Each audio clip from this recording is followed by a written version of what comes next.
ನಾವೀಗ ಇರೋದು 2026ರಲ್ಲಿ 2028ರ ಕರ್ನಾಟಕ ವಿಧಾನಸಭಾ ಚುನಾವಣೆಗೆ ಇನ್ನೂ ಕೇವಲ 2 ವರ್ಷ ಬಾಕಿ ಇದೆ ಅಷ್ಟೇ. ಆದರೆ ರಾಜ್ಯ ರಾಜಕಾರಣದ ಒಳಗಡೆ ಈಗಲೇ ಏನಾಗ್ತಿದೆ ಗೊತ್ತಾ? ಒಂದು ಕಡೆ ಸಿದ್ದರಾಮಯ್ಯನವರು ಸಿಎಂ ಸೀಟಿಂದ ಕೆಳಗಿಳಿದು ಡಿ.ಕೆ. ಶಿವಕುಮಾರ್ ಅವರು ಮುಖ್ಯಮಂತ್ರಿ ಆಗಿದ್ದಾರೆ. ಇನ್ನೊಂದು ಕಡೆ ಬಿಜೆಪಿಯಲ್ಲಿ ಅಧ್ಯಕ್ಷರ ಬದಲಾವಣೆ ಅನ್ನುವ ಹಳೆ ರಾಗ ಇನ್ನೂ ನಡೀತಾನೆ ಇದೆ. ಅತ್ತ ನೋಡಿದರೆ ಬಿಜೆಪಿ ಜೆಡಿಎಸ್ ಮೈತ್ರಿಯಲ್ಲಿ ಒಳಗೊಳಗೆ ಏನೋ ನಡೀತಾ ಇದೆ ಅನ್ನೋ ಅನುಮಾನ ಎಲ್ರಿಗೂ ಇದೆ. ಆದರೆ ಈ ಎಲ್ಲ ಗದ್ದಲಗಳ ನಡುವೆ ಒಂದು ಟಾಪ್ ಸೀಕ್ರೆಟ್ ಇಂಟರ್ನಲ್ ರಿಪೋರ್ಟ್ ಹೊರಬಿದ್ದಿದೆ. ಈ ರಿಪೋರ್ಟ್ ಇದೆಯಲ್ಲ, ಇದು ಜಸ್ಟ್ ಒಂದು ಸರ್ವೆ ಅಲ್ಲ, ಇದು 3 ಪಕ್ಷಗಳ ನಾಯಕರ ನಿದ್ದೆಗೆಡಿಸಿರೋ ಒಂದು ಡೇಂಜರಸ್ ಎಚ್ಚರಿಕೆ ಗಂಟೆ. ಈ ರಿಪೋರ್ಟ್ನಲ್ಲಿ ಏನಿದೆ ಗೊತ್ತಾ? ಸದ್ಯಕ್ಕೆ ಅಧಿಕಾರದಲ್ಲಿರೋ ಕಾಂಗ್ರೆಸ್ ಪಕ್ಷಕ್ಕೆ ಮುಂಬರುವ ಎಲೆಕ್ಷನ್ನಲ್ಲಿ ಬರೋಬ್ಬರಿ 50 ಸ್ಥಾನಗಳು ಕೈತಪ್ಪಿ ಹೋಗ್ತಾವಂತೆ. Yes, you heard it right, 50 ಸೀಟುಗಳು ಮೈನಸ್ ಆಗ್ತವೆ. ಹಾಗಾದರೆ 136 ಸೀಟು ಗೆದ್ದು ಬೀಗಿರೋ ಕಾಂಗ್ರೆಸ್ ಪರಿಸ್ಥಿತಿ 2028ರಲ್ಲಿ ಏನಾಗುತ್ತೆ? ಈ 50 ಸೀಟುಗಳ ಲಾಸ್ ಅನ್ನ ಮೇಕಪ್ ಮಾಡೋಕೆ ಕಾಂಗ್ರೆಸ್ ಹೈಕಮಾಂಡ್ ರೂಪಿಸಿರೋ ಆ ಡೆಡ್ಲಿ ಮಾಸ್ಟರ್ ಪ್ಲಾನ್ ಆದ್ರೂ ಏನೋ? ಈ ವಿಡಿಯೋದಲ್ಲಿ ಕಂಪ್ಲೀಟ್ ಡೀಟೇಲ್ಸ್ ಹೇಳ್ತೀನಿ. ವಿಡಿಯೋನ ಎಲ್ಲೂ ಸ್ಕಿಪ್ ಮಾಡದೆ ಕೊನೆ ತನಕ ನೋಡಿ. ಯಾಕಂದ್ರೆ ಕೊನೆಯಲ್ಲಿ ನಾನು ಹೇಳೋ ಕೆಲವು ನಾಯಕರ ಹೆಸರು ಕೇಳಿದ್ರೆ ನಿಮಗೂ ಶಾಕ್ ಆಗುತ್ತೆ. ಫಸ್ಟ್ ಆಫ್ ಆಲ್, ಏನಿದು ಇಂಟರ್ನಲ್ ರಿಪೋರ್ಟ್? ಯಾರು ಮಾಡಿಸಿದ್ದಿದು? ನೋಡಿ, ಯಾವುದೇ ಪಾರ್ಟಿ ಆದರೂ ಅಷ್ಟೇ ಎಲೆಕ್ಷನ್ ಹತ್ರ ಬರುವಾಗ ಒಳಗೊಳಗೆ ಒಂದಷ್ಟು ರಹಸ್ಯ ಸಮೀಕ್ಷೆಗಳನ್ನು ಮಾಡಿಸುತ್ತೆ. ಹಾಗೆ ಕಾಂಗ್ರೆಸ್ ಪಕ್ಷ ತಳಮಟ್ಟದಲ್ಲಿ ಜನರಿಗೆ ಸರ್ಕಾರದ ಮೇಲಿರೋ ಅಭಿಪ್ರಾಯ ಏನು ಅಂತ ತಿಳ್ಕೊಳ್ಳೋಕೆ ಒಂದು ಆಂತರಿಕ ಸರ್ವೆ ಮಾಡಿಸಿದೆ. ಆ ಸರ್ವೆ ರಿಪೋರ್ಟ್ ಈಗ ನಾಯಕರ ಕೈ ಸೇರಿದೆ. ಈ ರಿಪೋರ್ಟ್ನ ಫಸ್ಟ್ ಪೇಜಲ್ಲೇ ಇರೋದು ಬಿಗ್ ಶಾಕ್. ಕಳೆದ 3.5 ವರ್ಷಗಳ ಆಡಳಿತವನ್ನು ಜನರು ಸೂಕ್ಷ್ಮವಾಗಿ ಗಮನಿಸಿದ್ದಾರೆ. ಅದರ ರಿಸಲ್ಟ್ ಏನಪ್ಪಾ ಅಂದರೆ, ರಾಜ್ಯದಲ್ಲಿ ಸದ್ದಿಲ್ಲದೆ ಆಡಳಿತ ವಿರೋಧಿ ಅಲೆ ಶುರುವಾಗಿದೆ. ವರದಿ ಸ್ಪಷ್ಟವಾಗಿ ಹೇಳ್ತಿದೆ, ನೀವು ಈಗಲೇ ಎಚ್ಚೆತ್ತುಕೊಳ್ಳದಿದ್ರೆ ನಿಮ್ಮ ಹಾಲಿ 136 ಶಾಸಕರಲ್ಲಿ ಕನಿಷ್ಠ 50 ಜನ ಸೋಲೋದು ಗ್ಯಾರಂಟಿ.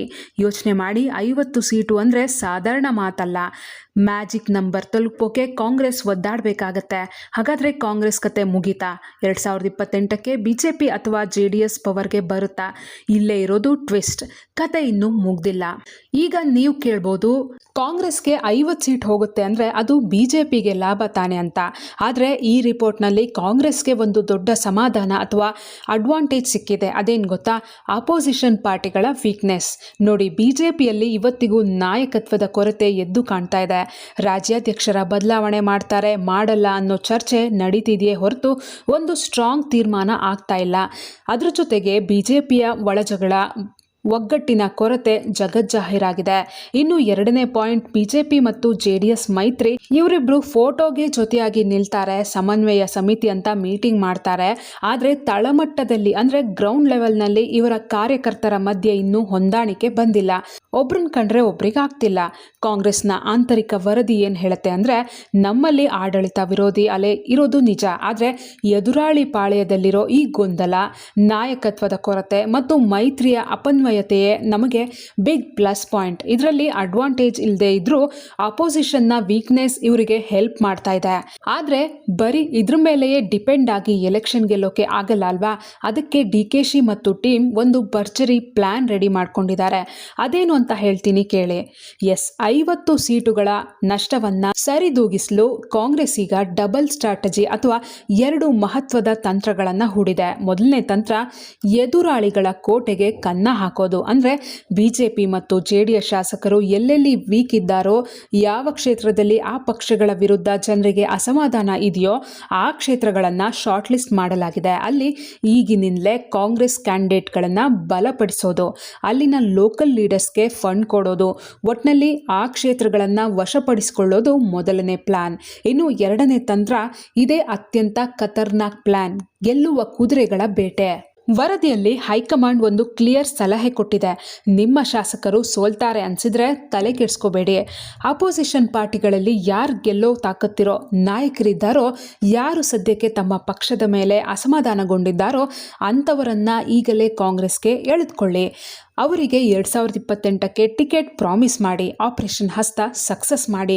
ಹೀಗೆ ಬೇರೆ ಪಕ್ಷದ ಗೆಲ್ಲುವ ಕುದುರೆಗಳನ್ನು ಕರೆತಂದು ಈ 50 ಸ್ಥಾನಗಳ ನಷ್ಟವನ್ನು ಮೇಕಪ್ ಮಾಡೋದು ಕಾಂಗ್ರೆಸ್ ಪ್ಲಾನ್. ಹಾಗಾದರೆ ಕಾಂಗ್ರೆಸ್ ಕಣ್ಣಿಟ್ಟಿರೋ ಆ ಪ್ರಮುಖ ನಾಯಕರು ಯಾರು?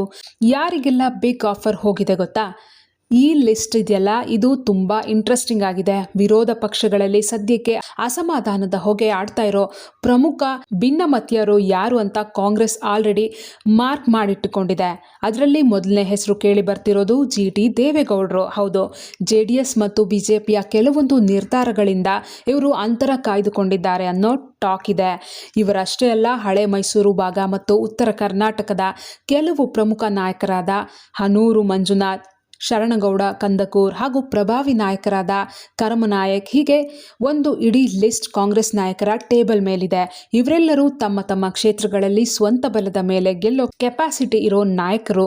ಇವರನ್ನ ಹೆಂಗಾದ್ರೂ ಮಾಡಿ ಕಾಂಗ್ರೆಸ್ಗೆ ತಂದ್ರೆ ಕಾಂಗ್ರೆಸ್ ಆರಾಮಾಗಿ ಮತ್ತೆ ಅಧಿಕಾರಕ್ಕೆ ಬರ್ಬೋದು ಅನ್ನೋದು ಲೆಕ್ಕಾಚಾರ.